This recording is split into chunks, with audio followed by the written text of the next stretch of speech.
Gambia, Angola, China Holding, Gash, producers of the finest tomato paste in the Gambia. Jaja tomato paste, available in 5 kilos, 1 kilo and in sachets. For wholesale and retail, visit our factory at Banjulonding. We are also producers of Jaja mineral water, cool, clear and fresh. Gash, Gambia, Angola, China Holding, with headquarters at Fatu Golden Plaza, Mile 7, Bertel Harding Highway. Gash Group also provides the best security company, Gash Security, for your offices, warehouses, homes and personal property. Gash Group for all your construction projects, offering you quality water reticulation for your gardens, pump irrigation, tidal irrigation projects and all types of buildings. You can contact Gash on 396-7894, 700-8993, 373-0259. Visit us at Gash Global Group on Battle Harden Highway, Fatu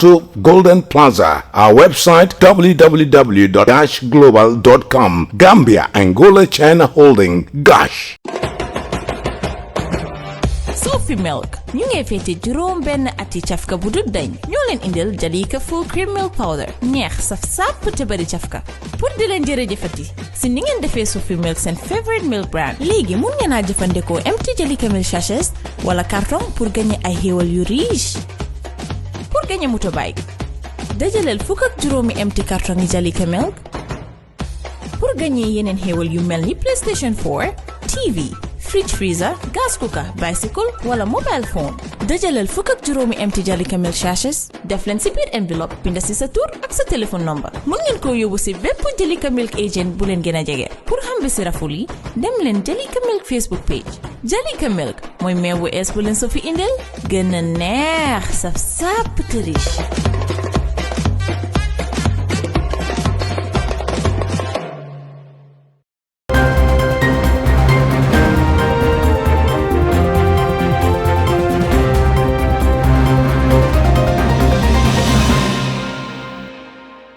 It's a warm welcome to our studio here in Serekunda. This is Startv News with Momodu Bailabari. In the headlines tonight, Barrow welcomes UAE's Interpol candidate. Gambia received 151,200 doses of Johnson & Johnson COVID-19 vaccine. 28 Gambians return home from Algeria with IOM EU support. International Islamic Youth League Qurbani 2021. On the international scene, COVID surge in US. Most patients in hospitals are unvaccinated. Tokyo Olympics cost of cancelling too high. Those were the headlines, and now the news in detail.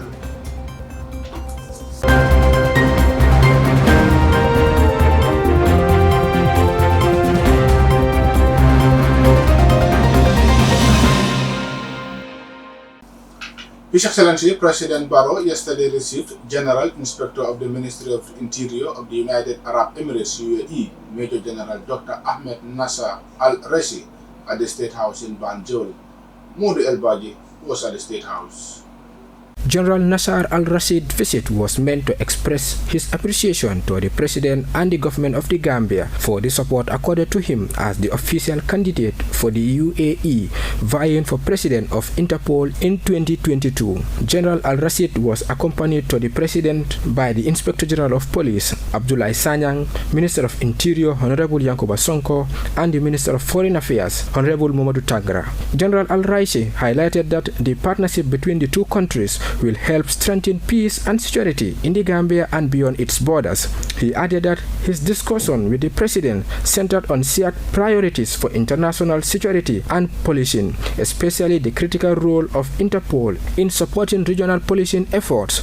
Whilst outlining the purpose of his visit, the United Arab Emirates candidate said his discussion with the President include fostering cooperation between the Gambia and the UAE in infrastructure and diplomacy. An appreciation visit to this country, to thank them for the support we get always, especially in the election of the Interpol. And I've been for 3 years now in the executive committee, and I'm also running for the presidency. And I got all the support from the president and the government of Gambia. Thank you. What did the President tell you? He thanked President Barrow for the warm reception accorded to his delegation.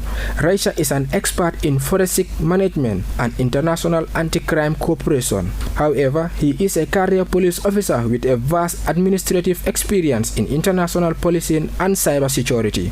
For the news, I am Modu Elbaji. On Tuesday, the Honorable Minister of Health, Dr. Amadou Lamine Samate, on behalf of the government of the Gambia, received 151,200 doses of COVID-19 vaccine, Johnson & Johnson, at the Banjul International Airport, donated by the United States government. The vaccines were handed over to the Honorable Minister by His Excellency Richard Carlton Pascal, U.S. Ambassador to the Gambia. Statements were delivered by the Honorable Minister of Health, the U.S. Ambassador to the Gambia, Office in charge of the World Health Organization Country Office, UNICEF Country Representative, and the World Bank Task Team Leader in the Gambia. Present at the handing over ceremony included the EU delegation in the COVAX facility, the UN Resident Coordinator, senior officials of the Ministry of Health, and the media. COVID-19 vaccine supply is no longer a challenge in the country, but what is important is for people to take the vaccines.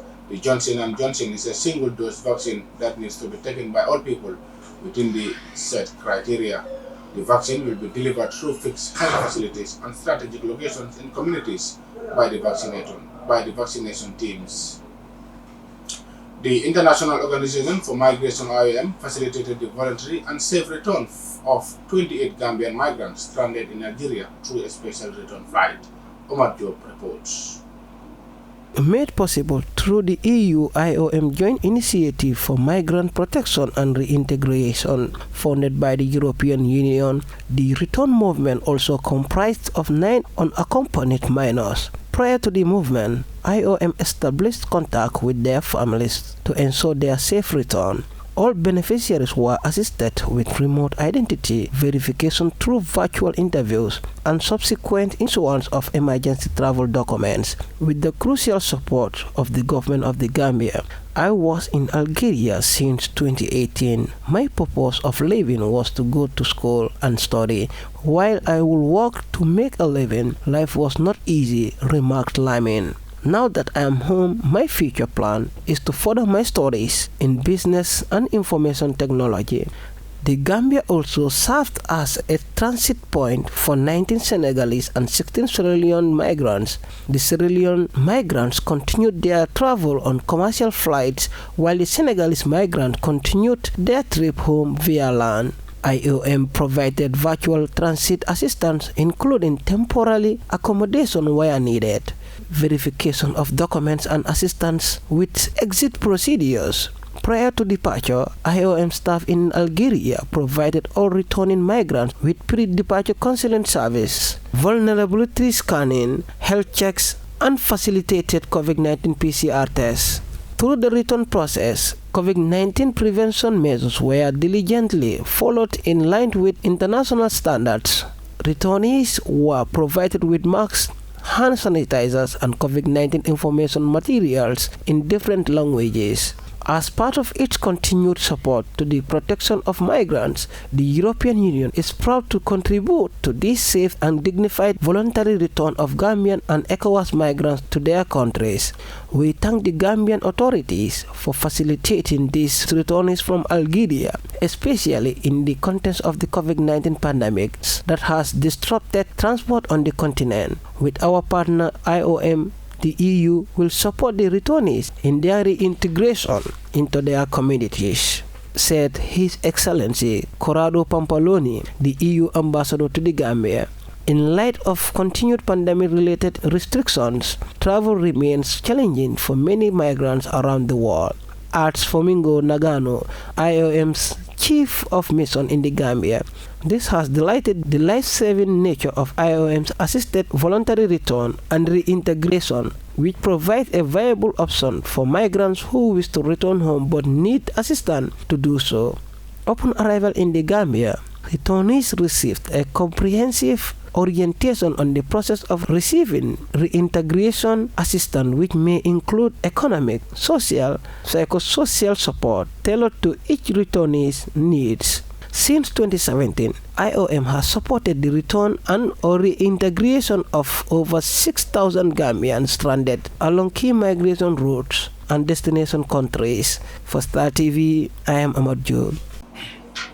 International Islamic Youth League, an international charitable organization established in 1991 by Ambassador Dr. Hamid Ahmed Kane in collaboration with WEFA, a German-Turkish charity organization, donated 20 goods worth of $9,000 to needy Muslims in the Gambia. The distribution was done on Monday by the International Islamic Youth League Gambia Office Coordinator Alhaji M. Jao through the directive of the organization's CEO Ambassador Dr. Hamid Ahmed Kane. The beneficiary communities include Sinchu Alaji, New Yundum, Sincha Jedaya, Busumbala, Brikama, Kabafita, Piran, and Kafuta. In these communities, they targeted most Quranic memorization centers, orphans, women, and children. On Tuesday, when their team went round to witness slaughtering and distribution of the meat, they estimated that over 300 families benefited from this good gesture. Imams, community heads, women, and children all prayed and thanked IIYL for remembering the needy Muslims during the feast. But those were the local stories. We'll be back with the international news after this break. Gambia, Angola, China Holding, Gosh, producers of the finest tomato paste in the Gambia. Jaja tomato paste, available in 5 kilos, 1 kilo and in sachets. For wholesale and retail, visit our factory at Banjulanding. We are also producers of Jaja mineral water, cool, clear and fresh. Gosh, Gambia, Angola, China Holding, with headquarters at Fatu Golden Plaza, Mile 7, Bertel Harding Highway. Gosh Group also provides the best security company, Gosh Security, for your offices, warehouses, homes and personal property. Gosh Group for all your construction projects, offering you quality water reticulation for your gardens, pump irrigation, tidal irrigation projects and all types of buildings. You can contact Gosh on 396-7894, 700-8993, 373-0259. Visit us at Gosh Global Group on Battle Harden Highway, Fatu Golden Plaza. Our website www.goshglobal.com. Gambia, Angola, China Holding, Gosh. Sophie Milk ñu ngi fété juróom benn ati cafka bu dut dañ ñoo leen indil Jalika full cream milk powder neex saf sàpp te bari cafka pour di leen jërëjëfati si ni ngeen defee Sophie Milk seen favorite milk brand. Léegi mun ngeen a jëfandikoo empty Jalika milk sachets wala carton pour gagner ay xéewal yu riche. Pour gagner motorbike, dajaleel fukk ak juróomi empty carton yi Jalika milk. Pour gagner yeneen xéewal yu mel ni PlayStation 4, TV, fridge freezer, gas cooker, bicycle wala mobile phone. Dajaleel fukk ak juróomi empty Jalika milk sachets, def leen si biir envelope, binda si sa tur ak sa téléphone number. Mun ngeen ko yóbbu si bépp Jalika milk agent bu leen gën a jege. Pour xam bi si raful yi, dem leen Jalika milk Facebook page. Jalika milk mooy meew bu ees bu leen so fi indel gën a neex saf sàpp te riche.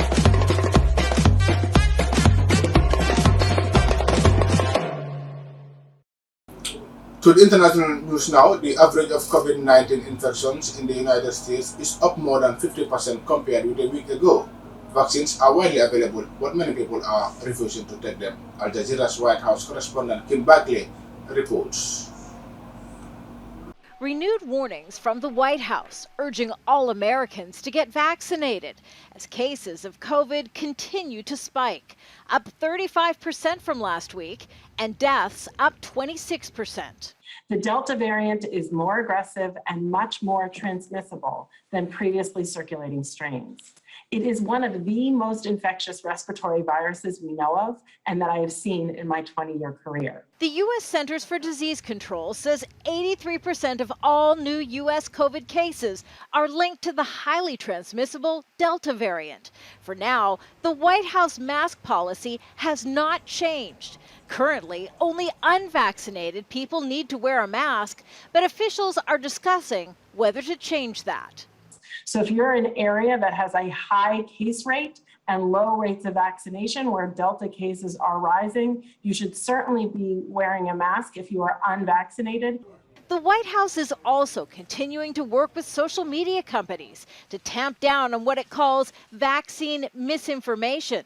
There remains skepticism in the U.S., particularly among conservatives, about mask effectiveness and whether COVID vaccines are even safe. If people have questions about it, let's answer the questions. Let's not say, oh, you can't put any information out. I think what would really have people have greater trust, provide all the science, provide all the information. With 97% of all COVID deaths in the U.S. among the unvaccinated, the Biden administration is boosting investments in COVID testing in areas where vaccination rates remain low. $1.6 billion has been allocated for testing in high-risk settings like prisons and homeless shelters. $398 million has also been added to help small rural hospitals reduce infection. But already the spike in COVID cases is being felt economically. The number of Americans filing jobless claims hit a 2-month high last week, 419,000 Americans filing for benefits, as the Delta variant threatens President Biden's promise of a swift economic recovery. Kimberly Helkin, Al Jazeera, the White House. Tokyo is all set to host thousands of athletes from every corner of the world, all congregating in one city amid the coronavirus pandemic. Al Jazeera's correspondent Andy Richardson has been taking a look at why these Olympics are still going ahead. Athletes will have to get used to the sound of their own efforts in Tokyo. These Olympics have already cost the host nation at least $15 billion. Much of the money spent on venues that fans are now banned from attending due to rising cases of COVID-19.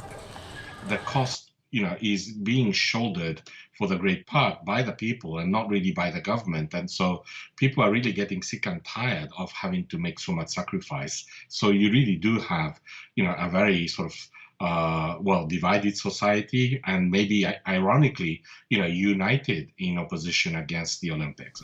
This is about as close to the sporting action as Tokyo residents will get, in a city where COVID-19 infection levels are hitting heights not seen since January. I don't know what to say considering how much the virus has spread, but athletes have been training so hard for this. I would feel sorry for them if it doesn't happen. I wouldn't have wanted to take the risk of watching it in the stadium. It's enough for me to see the games on TV. While lost ticket revenue is set to cost the hosts hundreds of millions of dollars, a made-for-TV event does make financial sense for the International Olympic Committee. The IOC makes approximately 75% of its income from selling broadcast rights to the Games, and around $4 billion could have been lost if the Olympics had been cancelled. And the legal small print will tell you it was always the IOC who had the final say as to whether or not these Olympics went ahead. Organisers will be hoping the public mood shifts in their favour once the Games are up and running. We have a very, a negative agenda across different media outlets before the Games. And as soon as the game starts and we have that opening ceremony that blows the minds of everyone, the coverage tends to be more positive and focus more on the stories that are taking place within the stadium. Voices in support of the Games can be found, with the host now banking on sporting dramas rather than medical ones, grabbing the headlines in the days ahead. Andy Richardson, Al Jazeera, Tokyo. And before we end the news, a quick recap of our main headlines. Barrow welcomes UAE's Interpol candidate. Gambia received 151,200 doses of Johnson & Johnson COVID-19 vaccine. 28 Gambians return home from Algeria with IOM EU support. International Islamic Youth League Kurbani 2021.